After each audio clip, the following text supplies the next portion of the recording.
La guerre éclate un soir de carnaval. C'est le scénario du jeu Passage, une simulation du parcours des réfugiés de leur pays jusqu'au camp d'asile. Pour les élèves, chaque seconde compte, ils et elles ont à peine le temps de retrouver leur famille, soigner leurs blessés et faire leur sac.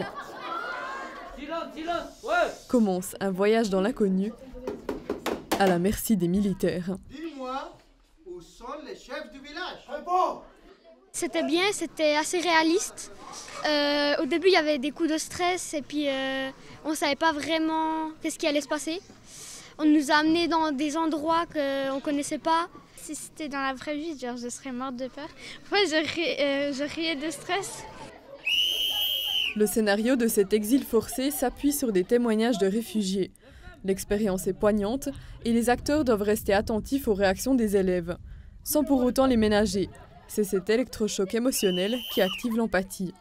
Ces violences-là, ça représente la réalité. Donc on décide d'avoir une posture un peu autoritaire, une posture assez méchante face aux élèves.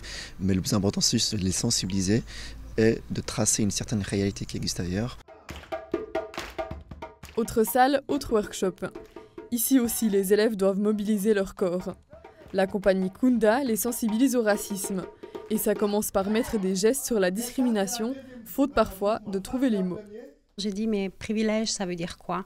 Et il a répondu, je ne sais pas comment l'expliquer. Et je pense qu'on est souvent dans des situations comme ça où on le sent, c'est dans le corps, c'est incorporé, mais on n'arrive pas à trouver les bons mots pour pouvoir les mettre en forme. Et en fait, pour nous, c'est une impulsion. On donne l'impulsion par le mouvement aussi parce que ça détend l'atmosphère.